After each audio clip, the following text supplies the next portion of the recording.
Et si je vous disais qu'un procès qui se tiendra prochainement aura un impact sur la vie de centaines de peuples autochtones du Brésil? Vous voulez en savoir plus? Je vous raconte. Le recours extraordinaire 1.017.365, qui est en instance devant le tribunal fédéral suprême, est une demande de restitution de territoire de la part de la Fondation pour l'environnement de l'État de Santa Catarina contre la FUNAI et le peuple autochtone Xoclen. La terre en litige fait partie du territoire Ibirama-Laclano, qui a été réduit tout au long du XXe siècle. Les indigènes n'ont jamais cessé de revendiquer la région, qui a été identifiée par les études anthropologiques de la FUNAI et déclarée par le ministère de la Justice comme faisant partie de leur territoire traditionnel. Pourquoi ce jugement est-il important ?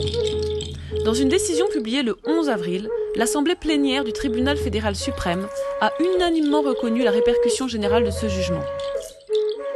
Cela signifie que la décision servira à élaborer une thèse qui servira de référence pour toutes les affaires impliquant des terres autochtones dans toutes les instances judiciaires. Il y a actuellement de nombreux cas de démarcation de terres traditionnelles et de conflits pour leur possession portés au niveau judiciaire. Il y a aussi de nombreuses mesures législatives visant à supprimer ou à relativiser les droits constitutionnels des peuples autochtones.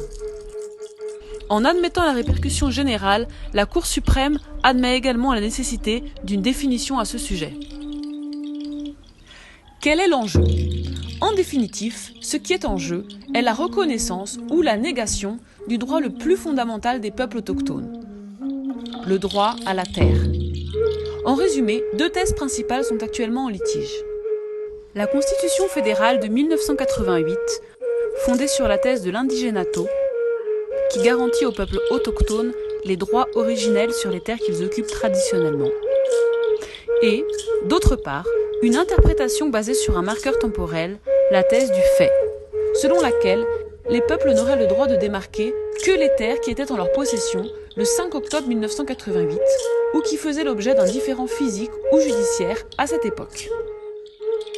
Quelles conséquences ce jugement peut-il avoir sur les peuples autochtones ? Si la décision du tribunal fédéral suprême est en faveur des droits des peuples autochtones, des centaines de conflits à travers le pays auraient les portes ouvertes pour leur résolution et des dizaines d'affaires judiciaires seraient immédiatement résolues. Les 310 terres autochtones qui stagnent à un stade donné du processus de démarcation, ainsi que les 537 terres pour lesquelles aucune mesure n'a été entreprise par l'État pour leur identification, n'auraient plus, en théorie, aucune entrave pour que leur processus administratif d'identification soit conclu.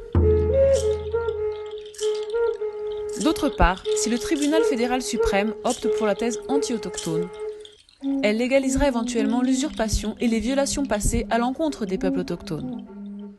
Dans ce cas, on peut prévoir une avalanche d'autres décisions annulant les démarcations, avec pour conséquence l'émergence de conflits dans des régions pacifiées et l'intensification dans les zones de conflit déjà déclenchées. Ce sera un jugement historique dans lequel le tribunal fédéral suprême aura l'occasion de réaffirmer son rôle de gardien de la Constitution et de ratifier le caractère multiethnique et multiculturel du Brésil. Dans le cas contraire, nous assisterons avec stupéfaction à la poursuite de l'extermination physique et culturelle des peuples autochtones.